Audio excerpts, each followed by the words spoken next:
Setelah sebelumnya kita membahas tentang siapa sosok sebenarnya dari Syekh Muhammad bin Abdul Wahab, maka pada pertemuan kali ini kita akan membahas suatu hal yang lebih menarik lagi. Maka tonton terus video ini hingga selesai agar kita menemukan fakta yang sebenarnya.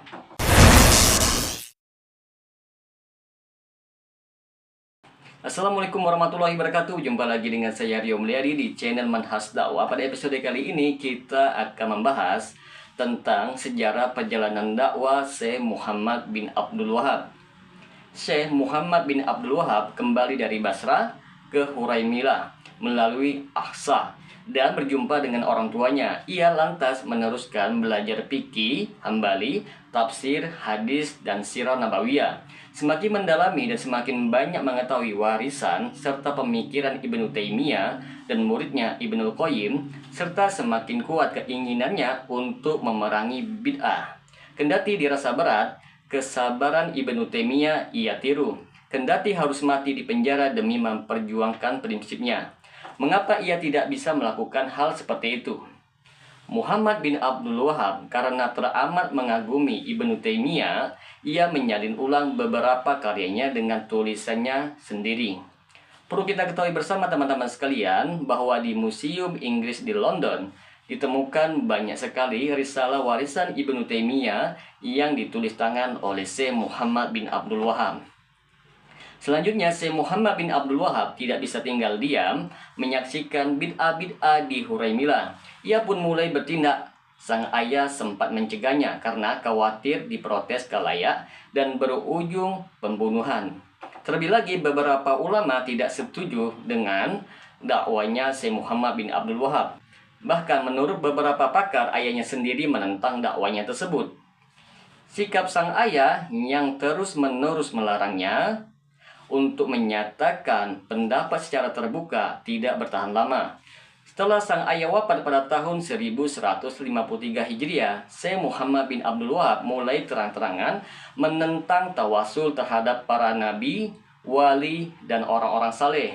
Menurutnya, semua itu termasuk ke dalam kategori menyekutukan Allah. Ia pun mulai berkirim surat kepada masyarakat Najd dan sebagainya. Alih-alih mendapat perhatian dan penerimaan, malah memicu pemberontakan. Kekhawatiran sang ayah pun menjadi sebuah kenyataan. Upaya pembunuhan beberapa kali berhasil digagalkan. Akibatnya, Syekh Muhammad bin Abdul Wahab memilih untuk meninggalkan Huraimilah dan kembali ke kampung halamannya. Sekembalinya Syekh Muhammad bin Abdul Wahab ke Uyainah, ia disambut dengan sukacita oleh sang amir, Utsman bin Ma'mar. Selanjutnya ia dinikahkan dengan Jauhara binti Abdullah binti Ma'mar. Melalui pernikahan tersebut, hubungan mereka berdua pun bertambah makin kuat. Sang amir kemudian bisa menerima dakwah Syekh Muhammad bin Abdul Wahab, bahkan berjanji untuk mendukungnya. Langkah pertama yang ia tempuh adalah menghancurkan makam atau bangunan atau tanah gundukan di atas kuburan, terutama kuburan Zaid bin Al-Khattab. Masyarakat pun mulai memprotes, termasuk tokoh agama yang mengkultuskan makam dan tawaf mengelilingnya. Mereka berkoalisi menghadapinya dan menuduhnya kafir. Kendati demikian, Syekh Muhammad bin Abdul Wahab tak bergeming. Ia malah terus menghancurkan makam-makam yang lain, termasuk menebang pepohonan yang diyakini bisa mendatangkan manfaat dan menghilangkan mudarat. Atas tindakan ini, Najd pun gempar. Beritanya pun menyerebak begitu cepat. Musuh-musuh dakwah Syekh Muhammad bin Abdul Wahab melakukan konfrontasi. Mereka mengirimkan surat kepada masyarakat Ahsa, Mekah, Madinah, Basrah, Baghdad, dan Syam menyatakan bahwa seruan dakwah Syekh Muhammad bin Abdul Wahab keluar dari Islam. Selain itu, apa yang ia dakwakan juga merupakan tindak perusakan dan kesesatan. Para pengikutnya disebut dengan Khawarij yang paling berbahaya. Di sisi lain, Syekh Muhammad bin Abdul Wahab juga berkirim surat kepada para ulama yang dipercaya untuk meminta dukungan dan persetujuan bahwa yang ia lakukan adalah benar, serta diperkuat oleh dalil Al-Quran dan hadis Rasulullah SAW, serta pendapat para ulama besar dari keempat mazhab Ahlussunnah seperti Abu Hanifah, Malik bin Anas, Asy-Syafi'i, dan Ahmad bin Hambal. Di antara kalimat yang disampaikan oleh Syekh Muhammad bin Abdul Wahab kepada salah seorang ulama yang berbunyi, dari kalangan Malikiyah, At-Tartusi berkata dalam Al-Hawadis wa Al-Bida bahwa Al-Bukhari meriwayatkan dari Abu Waqid Al-Laisi berkata, kami pergi bersama Rasulullah ke Hunain dan kami baru saja meninggalkan kekafiran. Orang-orang musyrik biasa memiliki sidrah, yaitu sejenis pohon yang tidak pernah ditinggalkan dan tempat menggantungkan senjata, yang biasa disebut dengan Jatu Anwat. Ketika melewati Jatu Anwat, kami berkata kepada Rasulullah, wahai Rasulullah, bukan bagi kami Jatu Anwat sebagaimana yang mereka miliki.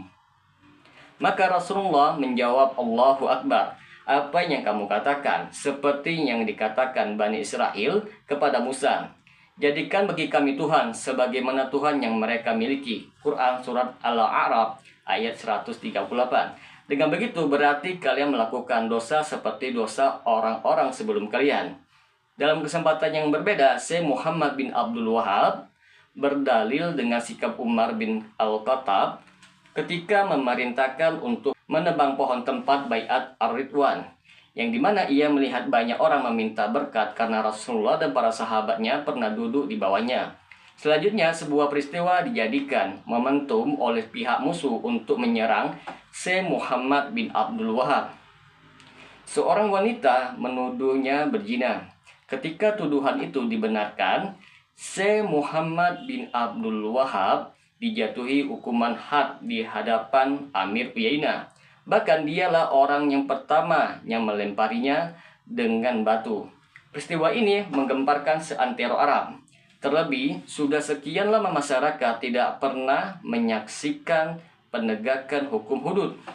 Oleh karena perempuan tersebut masih memiliki hubungan kekerabatan dengan Amir Ahsa, Sulaiman bin Uzair al-Humaidi, pemimpin Bani Khalid, ia mengira kekerabatan itu akan menghalanginya dari penegakan hudud.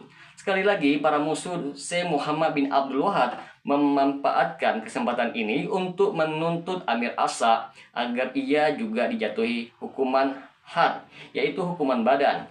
Mereka menghasut sang Amir untuk menyerang Syekh. Tak pelak, sang Amir dibuat bingung. Menurut mereka, mendukung gerakan dakwah Syekh Muhammad bin Abdul Wahab hanya akan menghancurkan wibawanya. Menurut mereka, Syekh sengaja ingin mencerai-beraikan kerajaannya. Sang Amir tentu terbelalak mendengarnya. Maka ia pun berkirim surat kepada Amir Uyainah, memerintahkan agar mengusir Syekh Muhammad bin Abdul Wahab dari wilayahnya atau mengirimkannya kepadanya.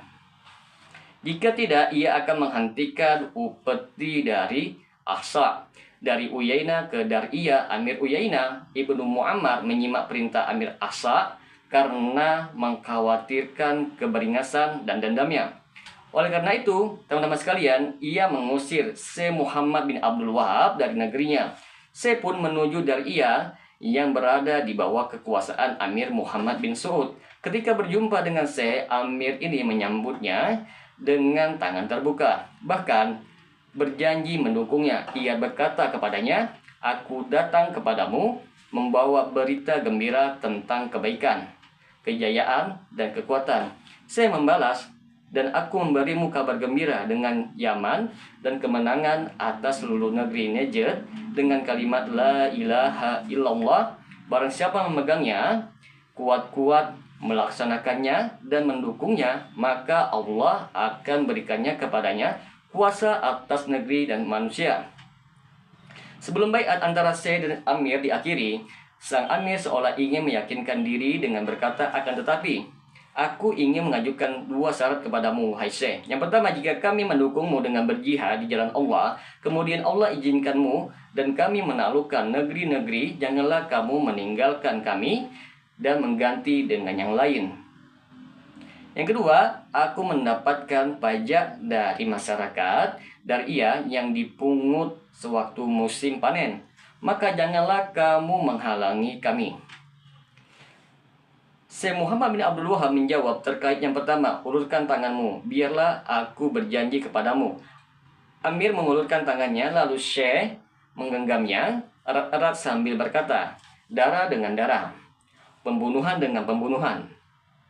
Lebih lanjut, ia berkata, adapun yang kedua, semoga Allah Subhanahu wa Ta'ala memberikan kita kemenangan, lalu menggantikan dengan harta rampasan perang untukmu dengan yang lebih baik. Melalui perjanjian yang berlangsung pada tahun 1158 Hijriah ini, dimulailah kerjasama untuk membebaskan negeri dari bid'ah dan khurafat, serta mengembalikan umat manusia pada tauhid yang murni kepada Allah, dengan tidak bergantung pada selainnya dalam urusan apapun. Tak disangsikan lagi pertemuan atau perjanjian antara Syekh Muhammad bin Abdul Wahab dengan Amir Muhammad bin Saud ini merupakan peristiwa yang sangat penting dalam kehidupan mereka. Bahkan dalam kehidupan semenanjung Arab secara keseluruhan. Bagi sang Amir, inilah momentum perubahan pemerintahannya dari yang kecil dari ia menjadi besar meliputi mayoritas semenanjung Arab. Ini tentu dianggap sebagai perkembangan yang positif, kendati peperangan yang dikobarkan oleh Amir Muhammad bin Saud telah menghancurkan perpecahan dalam kehidupan bangsa-bangsa Arab, lalu menjelma sebagai suatu kekuatan politik yang terpandang. Sementara itu bagi Syekh Muhammad bin Abdul Wahab, akhirnya ia berhasil menemukan kekuatan yang mendukung gerakan dakwanya sepenuh kekuatan dan keikhlasan, sehingga merebak ke seantero Arab, bahkan pengaruhnya menjangkau keluar. Semoga dengan sedikit penjelasan ini dapat memberikan manfaat bagi teman-teman sekalian. Dan apabila channel ini dapat memberikan manfaat bagi teman-teman sekalian, silahkan subscribe dan share. Semoga bermanfaat. Assalamualaikum warahmatullahi wabarakatuh.